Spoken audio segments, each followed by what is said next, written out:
Hi welcome to my channel నిమినాని.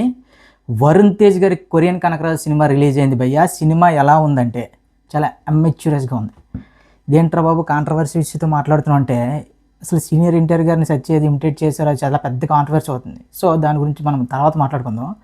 మొదటి cinema ఎలా ఉందంటే సినిమాలో వరుణ్ తేజ్ గారు, సత్య గారు, ఇక హీరోయిన్ రమ్య నాయక్ గారు ఓకే పర్వాలేదు. కానీ ఓవరాల్గా మెరల్పాక్ గాంధీ అనే డైరెక్టర్ ఎవరైతే ఉన్నారో ఆయన గత సినిమాలైన వెంకటాద్రి ఎక్స్ప్రెస్ కానీ, ఎక్స్ప్రెస్ రాజా కానీ కొన్ని సినిమాలు ఉన్నాయి.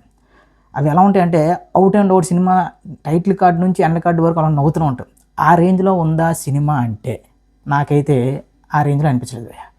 చాలా స్టోరీ కూడా ఒక రెండు ముక్కలో చెప్పాలంటే ఒక కొరియన్ అయిన గ్యాంగ్స్టర్ ఆత్మ మన లోకల్లో అనంతపురంలో ఉన్న ఒక వ్యక్తి ఆ బాడీలోకి దిగితే ఆ దిగిన తర్వాత ఆ ఆత్మ ఎలా ఏం జరిగింది ఇవే మొత్తం స్టోరీ.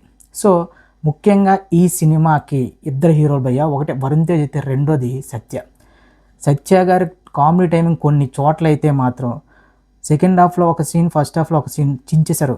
సెకండ్ హాఫ్లో ఆ మంత్రాలు చేసే సీన్ ఒకటి ఉంటుంది సత్య గారిది. ఆ సీన్ మొత్తం ఒక 10 నిమిషాలు ఉంటుంది. 10 నిమిషాల పాటు చాలా గట్టిగా నవ్వుతాం అంతే. ఇక మన వరుణ్ తేజ్ గారి స్క్రీన్ ప్రజెన్స్ అయితే మాత్రం ఏంట్రా బాబు అంత పెద్ద కటౌట్ పెట్టుకుని వరుణ్ తేజ్ గారు ఆయన కటౌట్ ట్రైన్ సినిమాలు తీయరే ఏవో ఎక్స్పెరిమెంట్లు చేస్తుంటారో అది ఇది అనుకుంటాం. కానీ పక్కా కమర్షియల్ సినిమా పడితే మాత్రం వరుణ్ తేజ్ అనే వ్యక్తి వేరే level hero. So Korean Kanagaraj సినిమాలో ఒక గ్యాంగ్స్టర్గా, ఒక లోకల్ కుర్రాడుగా రెండు క్యారెక్టర్లలోనూ వరుణ్ తేజ్ అయితే చింపేశాడు. ఇక రమ్య నాయక్ హీరోయిన్ మాత్రం చాలా బాగా చూపించారు భయ్య. కొరియన్ కనకరాజు అనేసరికి ఆ కొరియన్ ఫేస్ కట్ దగ్గరలో ఉంటుందో మరి ఏంటో అమ్మాయి తెలియదు, కానీ దాన్ని అమ్మాయిని పెట్టడం చాలా క్యూట్గా ఉంది, లవ్ ట్రాక్ ఇవన్నీ. కానీ సినిమా చాలా చోట్ల అంటే ఇప్పుడు మనం ఎక్స్పెక్ట్ చేయలేని ట్విస్టులు కానీ ఇంకా అలాంటివి ఏవి ఎక్స్పెక్ట్ చేయకుండా చాలా రోజుల తర్వాత నవ్వుకోవాలి, మొత్తం సినిమా అంతా కాదు భయ్య, అక్కడక్కడ నవ్వుకోవాలి అనుకుంటే సినిమా చూడొచ్చు. కానీ విచిత్రంగా ఈ సినిమాకి చాలా విపరీతమైన పాజిటివ్ బజ్ క్రియేట్ అయింది, మామూలుగా కాదు. నిన్న అంటే ఈరోజు మార్నింగ్ షో మ్యాట్ని కంటే first show second show tickets ఎక్కువ బుక్ అవుతున్నాయి. అంటే దీన్ని బట్టి కొరియన్ కనకరాజుకి యునానిమస్గా ఒక మంచి టాక్ అయితే పడింది. సో ఈ సినిమా నాకు ఎలా అనిపించింది అంటే మాత్రం ఇది వరుణ్ తేజ్ గారి ఆయన అంటే ఆ కటౌట్కి తగ్గ సినిమానా ఇవన్నీ విషయాలు పక్కన పెడితే పాపం ఆయన ఎక్స్పెరిమెంట్లు చేసి విసిగిపోయి మళ్ళీ తన ఏదైతే సక్సెస్ని ఇచ్చిన కమర్షియల్ పందాలోకి వచ్చారనిపించింది.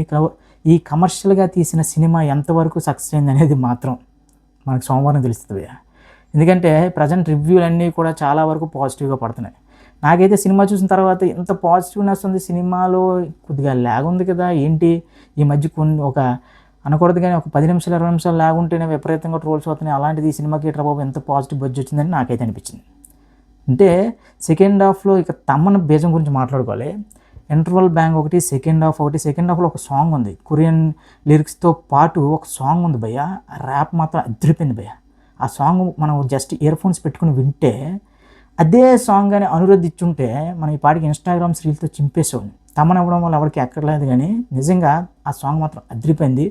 ఇక బ్యాక్గ్రౌండ్ మ్యూజిక్ అయితే తమని ఎరక్కుమేశాడు. అంటే ట్రైలర్లో ఏంటర్ బాబు ఓజీని మిక్స్ చేసేది కొట్టాడు అనుకున్నాను, కానీ చాలా కంప్లీట్గా ఒక కొత్త సౌండింగ్ని అయితే ఒక కొరియన్ స్టైల్లో సౌండింగ్ని అయితే తీసుకొచ్చాడు తమన్. సో ఓవరాల్గా ఈ సినిమా నా రేటింగ్ అయితే మాత్రం 2.5 భయ్య. చూసిన వాళ్ళు ఎవరైనా ఉంటే సినిమా మీకు ఎలా అనిపించింది కామెంట్లో తెలపండి. సో ఇక నెక్స్ట్ ఏదైతే చిన్న చిన్న సీన్లు కూడా ఒక సీనియర్ హీరోని ఇమిటేట్ చేశారో దానికోసం ఎంతగా పెద్ద కాంట్రవర్సీ చేయాల్సిన అవసరం లేదు. ఇదే సత్య గారి గతంలో బాలకృష్ణ గారిని, చిరంజీవి గారిని, పవన్ కళ్యాణ్ గారిని, మహేష్ బాబుని ప్రతి ఒక్క హీరోని ఇమిటేట్ చేసిన రోజులు ఉన్నాయి. కానీ పని కట్టుకొని ఈరోజు మెగా సినిమా రిలీజ్ అవుతుంది కాబట్టి ఏదో ఒక కాంట్రవర్సీ చేయొచ్చు కాబట్టి అలా కాంట్రవర్సీ చేసుకుంటూ పోతే ప్రతి చిన్నదానికి ఇంకా సినిమాలు ఎవరు తీడిపోయా.